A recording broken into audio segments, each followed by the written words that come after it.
Good day all. Today I'm going to teach you a lesson from your Flamingo textbook, The Interview Part 1 and Part 2. In this video I'll be teaching you Part 1. This lesson is written by Christopher Sylvester, an interview with Umberto Eco. This interview with Umberto Eco comes in your second part.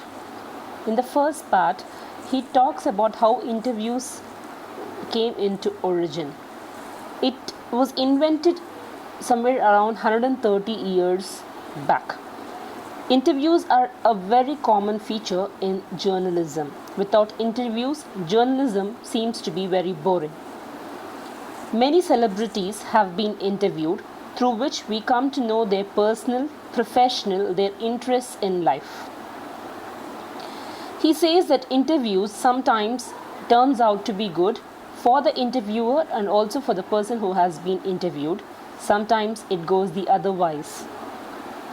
Many celebrities feel it to be an unwelcoming thing because many personal questions keep popping up which they do not like to share. No one likes to share their personal things with others because people out here do not have value for emotions. So they feel that it is an unpleasant interference. The author tries to show the different kinds of interviews in this particular lesson. He brings out Lewis Carroll, who had a horror kind of an interview, whereas H.G. Wells calls it an important one. V.S. Naipaul, he thinks that some people are wounded by interviews and they lose a part of themselves. When people come to know the personal side of a person, there are people who appreciate the struggles, whereas there are 90% of people who make fun of it. So over here, some people felt it to be very horrifying, whereas some people felt it was very useful, and some people felt that it was an unpleasant one. Dennis Bryan opines that these days an interviewer holds a greater power over an interviewee.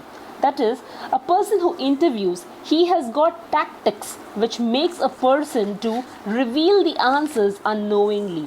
He tricks them to tell the answers which mostly the interviewee doesn't want to share with the people. So this particular first part 1, shows that there are many kind of interviews which actually hurts. 80% of the interviews are hurting and only 20% is somewhere informative and somewhere little comic. Like Lewis Carroll, I said, he is a celebrated writer of Alice in Wonderland. And he never consented, he never agreed to be interviewed. Rudyard Kipling, as you all know, he considered the interview as an assault to him. Assault means he felt like someone is murdering him. The questions were like that. H.G. Wells also felt that interviews to a point is an ordeal. It's important, at the same time it is unimportant. Saul Bellow described interviews as thumbprints on his windpipe. So he feels that they have an impression of us. Like for example, we leave our handprints somewhere, people will know who we are. Yes, through our prints. So he felt that even one little clue about our personal life would make our life bizarre. He didn't like anything of that sort happening.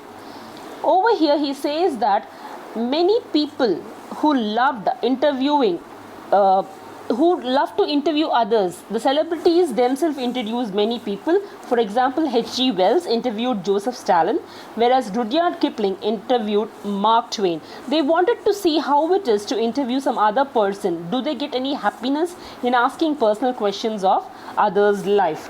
So despite these advantages and disadvantages of interview, it's a practice, or it has come into a common place in journalism. Without this, they feel that journalism is of no use. The first particular part 1, it's very small. It comes into the same lesson, but over here I'm taking it as part 1 and part 2 for you to understand more clearly.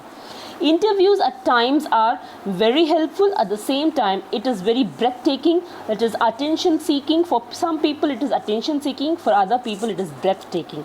So over here the author tries to show the difference between the one who wants to come into the limelight, the other wants to be a secret admirer of everything around. He wants people to admire him as they see on the screen, and they don't want them to know the personal side of it. Thank you. Have a great day. Please go through the textbook for you to understand the lesson even better, to know the authors of many books, movie writers, movie directors, how they faced these kind of interviews to be attention seeking or breathtaking. Thank you. Have a great day. Stay home. Stay safe.